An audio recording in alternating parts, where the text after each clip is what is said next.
Indo British advanced pain clinic నొప్పి మాయం surgery దూరం ఫర్ అపాయింట్మెంట్స్ 9155515563.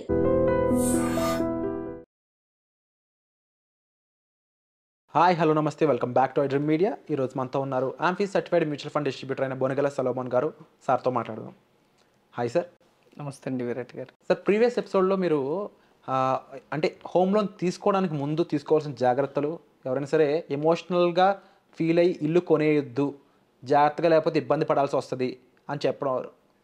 అయితే ఆ ఎపిసోడ్ చూడని కొంతమంది అయి ఉండొచ్చు, లేకపోతే మనం డిస్కస్ చేయని ఒక జానర్ ఆఫ్ పీపుల్ ఎవరంటే ఇలాంటి విషయాలు తెలియక ఆల్రెడీ ఇల్లు కొనేసిన వాళ్ళు. ఎవరైతే ఇలాంటి సిచ్యువేషన్లో ఉన్నారో వాళ్ళు ఇప్పుడు ఈఎంఐలు కట్టలేక ఇబ్బంది పడుతూ, ఇంకో పక్కన ఆ ఇల్లు ఉంచాలా అమ్మేలా తెలియక వాళ్ళు చాలా మానసిక క్షోభను అనుభవిస్తూ ఉన్నారు. ఇలాంటి వాళ్ళకి ఫైనాన్షియల్గా ఎటువంటి సొల్యూషన్ ఇవ్వచ్చు అంటారు?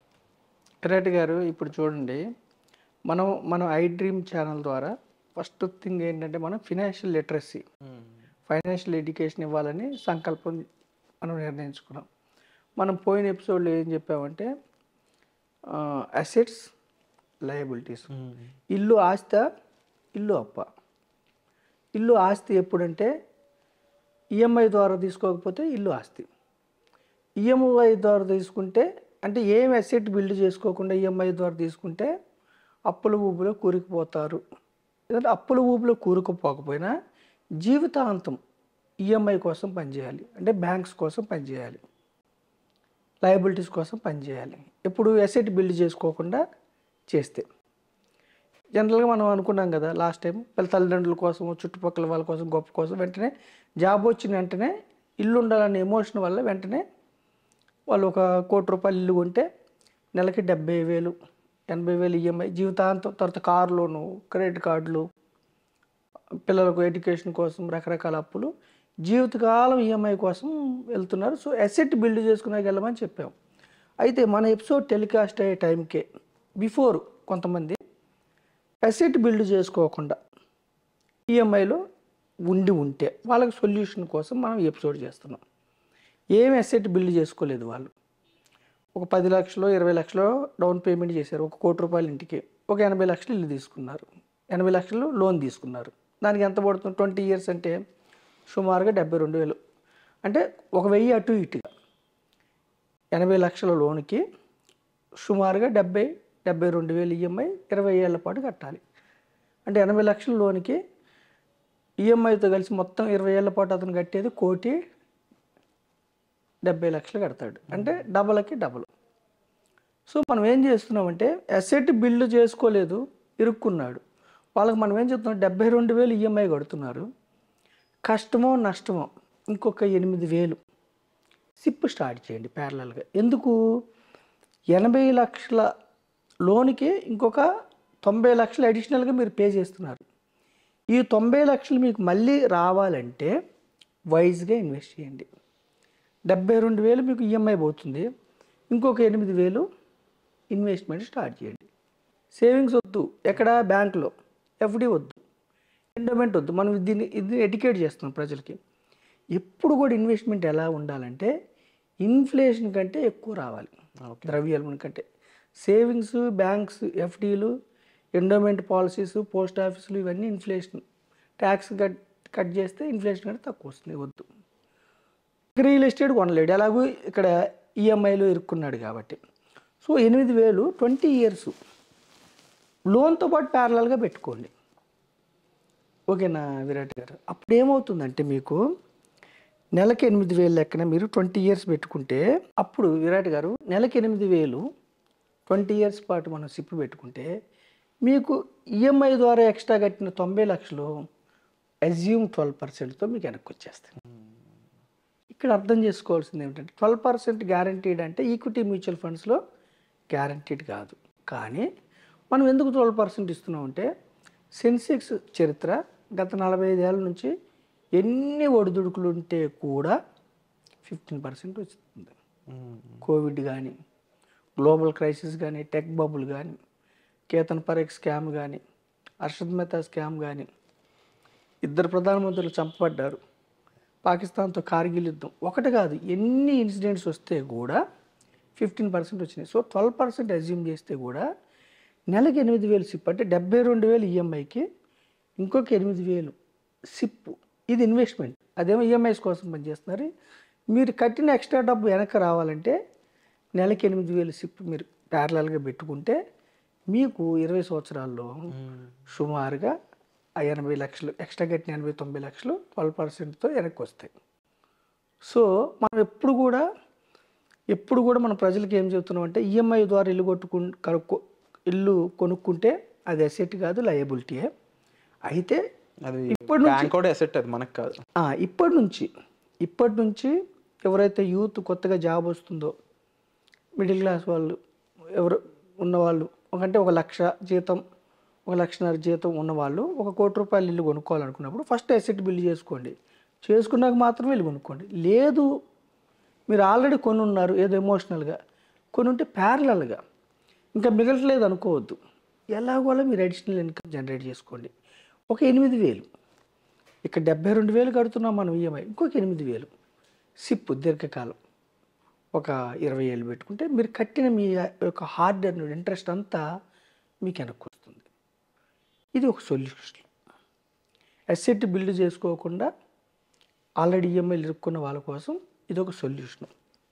ఈ సొల్యూషన్లో ఏమిటంటే ఎప్పుడన్నా మీకు భవిష్యత్తులో పిల్లల చదువులకో ఇంకొకటో అవసరమైతే కూడా మీరు ఈ యొక్క అసెట్ నుంచి మీరు వాడుకోవచ్చు.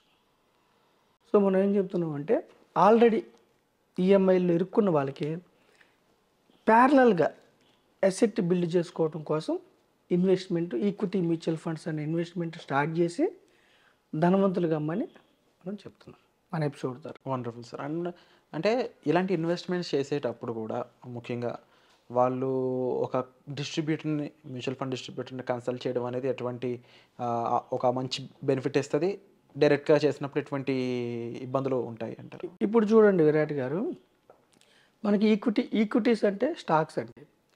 ఈక్విటీస్ అంటే స్టాక్స్లో పెట్టుబడి పెట్టడం చాలా మంచిది. మనం ఏది ఎంకరేజ్ చేయట్లేదంటే ఇంట్రాడేని ఎంకరేజ్ చేయట్లేదు, ఫ్యూచర్ అండ్ ఆప్షన్స్ ఎంకరేజ్ చేయట్లేదు. ఇంట్రాడేలో ఫ్యూచర్ అండ్ ఆప్షన్స్లో మొత్తం డబ్బులు పోయే అవకాశం ఉంది. ఫ్యూచర్ అండ్ ఆప్షన్స్లో 100కి 92 మందికి పోతుంది సెబీ డేటా.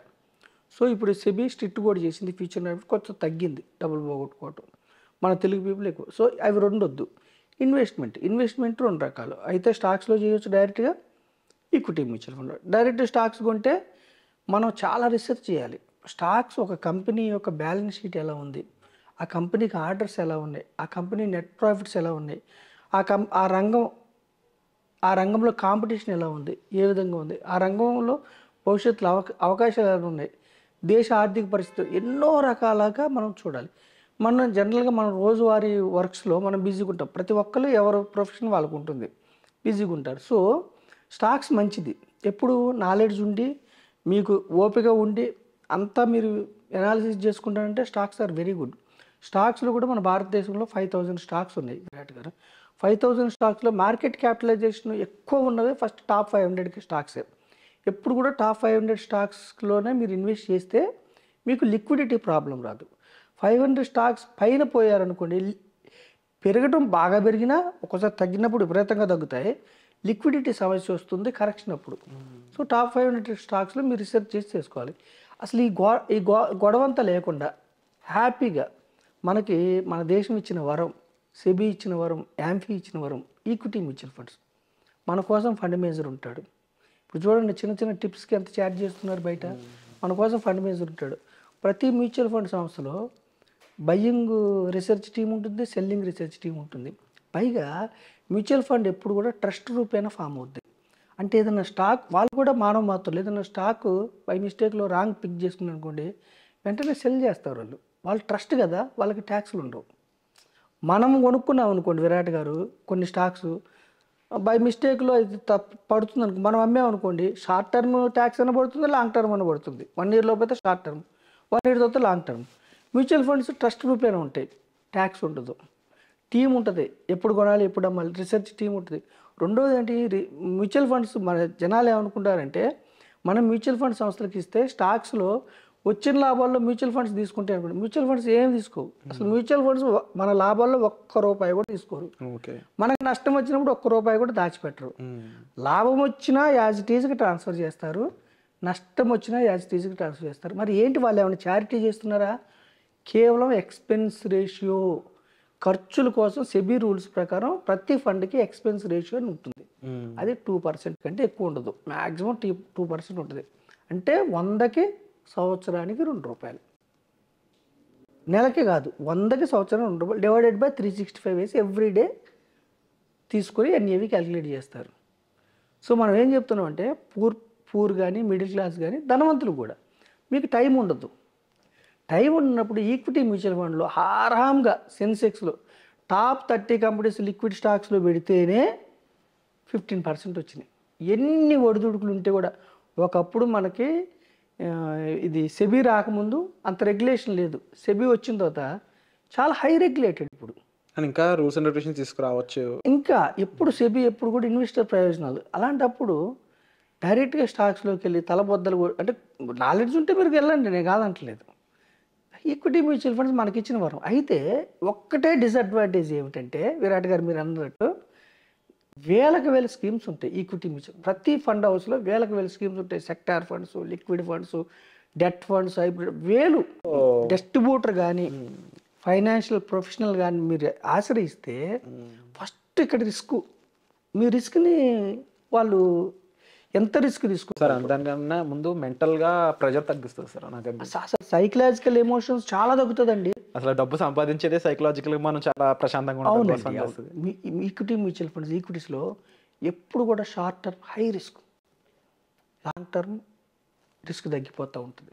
అండ్ తప్పకుండా యాజ్ ఏ అంటే ఒక మ్యూచువల్ ఫండ్ డిస్ట్రిబ్యూటర్గా మీరు ఎంతో రీసెర్చ్ అండ్ ఫండ్స్ సంబంధించిన ఇన్ఫర్మేషన్ గ్యాదర్ చేయడం అండ్ సెబీకి సంబంధించిన రూల్స్ అండ్ రెగ్యులేషన్స్ పదే నెంబర్ వేసుకోవడం అండ్ ఒక రైట్ ఇన్ఫర్మేషన్ని ఆడియన్స్కి అందచేసి వాళ్ళని సరైన దారిలో తీసుకెళ్లే ప్రయత్నం మీరు చేస్తూ ఉన్నారు సార్. అండ్ ఐ హోప్ ఈ ఇన్ఫర్మేషన్ ఎక్కువ మందికి రీచ్ అవ్వాలి. అండ్ డెఫినెట్లీ అండి ప్రతి ఒక్కరు కూడా మనకి ఒక డాక్టర్, ఒక ఫ్యామిలీ డాక్టర్ ఉన్నట్టుగానే ఒక ఫ్యామిలీ ఫైనాన్షియల్ ఒక పర్సన్ ఉండాలి. అలాంటి ఒక రైట్ ప్రొఫెషన్ మీరు చూస్ చేసుకోవాలనుకున్నట్లయితే డిస్ప్లే అవుతున్న నెంబర్స్ కాల్ చేసి మీరు సలోమన్ గారితో పర్సనల్గా సంప్రదించవచ్చు. దీనికి సంబంధించిన మరింత ఇన్ఫర్మేషన్ మీకు మరిన్ని ఎపిసోడ్స్ ద్వారా సార్ మీకు అందజేస్తున్నారు. And thank you so much for the important information sir. Thank you అండి విరాట్ గారు.